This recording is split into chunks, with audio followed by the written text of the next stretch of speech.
जय मां शारदे। आज मैं आपको बताऊंगी कि अनंत चतुर्दशी का शुभ मुहूर्त क्या है और इसका महत्व क्या होता है और ये क्यों मनाई जाती है, इसके बारे में आज हम आपको बताएंगे।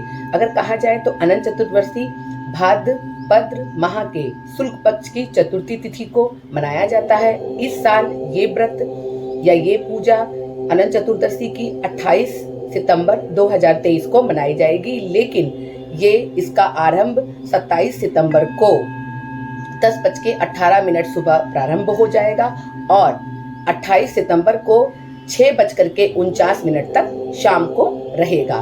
तो कहा जाए तो अनंत चतुर्दशी उदया तिथि होने के अनुसार ये 28 सितंबर 2023 को अनंत चतुर्दशी का पर्व मनाया जाएगा।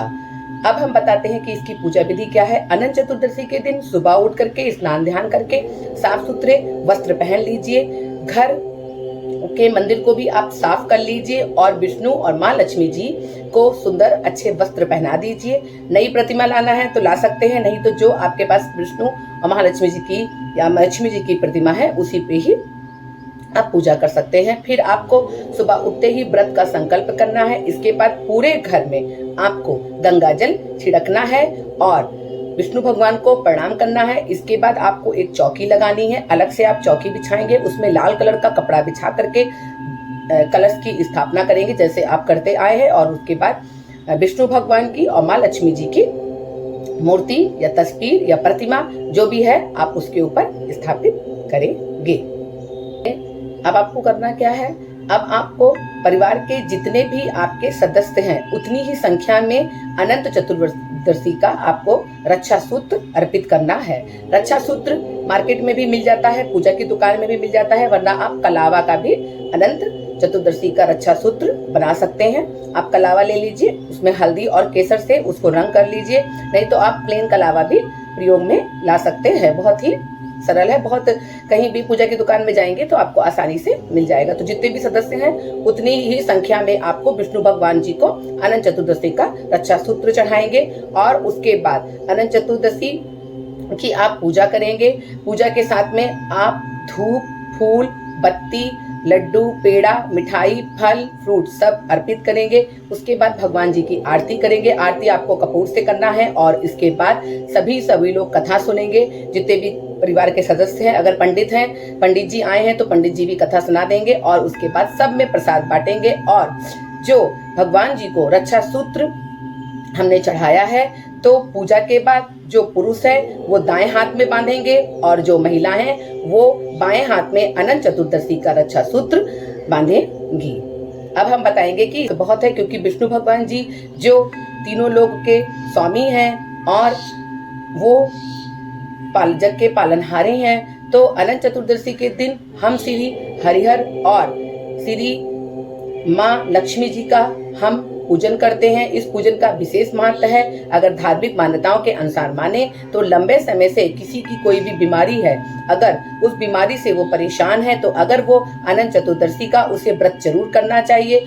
अगर वो व्रत करता है तो उसकी जो बीमारी है वो धीरे धीरे समाप्त होने लगती है। घर में अगर आपके कलेश का कारण बना हुआ है, घर में सुख शांति नहीं है, तो भी आप अगर अनंत चतुर्दशी का पाठ करते हैं या फिर पूजा पाठ करते हैं, व्रत आप ना भी रहें तो भी आपको बहुत लाभ प्राप्त होता है। ये घर की उन्नति, समृद्धि, शांति और बच्चों की पढ़ाई के लिए भी बहुत जरूरी है। अनंत चतुर्दशी के दिन हम भगवान विष्णु का सहस्त्र नाम का स्तोत्रम का पाठ भी करेंगे, जो कि सभी फलों में फलदायी पाठ है। अगर आप इसकी पाठ करते हैं तो आपको सभी मनोकामनाएं आपकी पूर्ण होती है।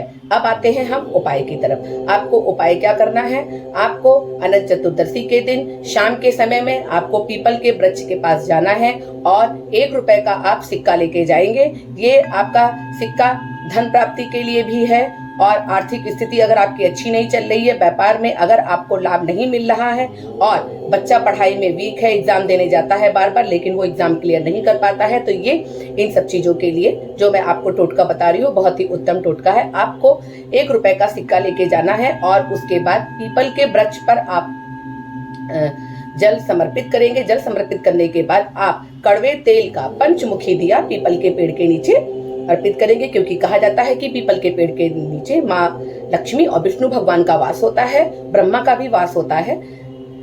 उसके बाद हम वहां पर अर्पित करके, और जो हम सूत्र लेकर गए हैं, कलावा या फिर आप कच्चा सूत का धागा भी प्रयोग में ला सकते हैं, उसको आपको 3 बार परिक्रमा करते हुए और अपने मन की बात आप बोलेंगे जब आप परिक्रमा करेंगे, और अपने मन की बात बोलते हुए जो 1 रुपए का सिक्का है आप वहीं पर उसे गाड़ देंगे। और दूसरे दिन यानी दूसरे दिन अनंत चतुर्दशी के दूसरे दिन आपको वो सिक्का निकाल के लाना है।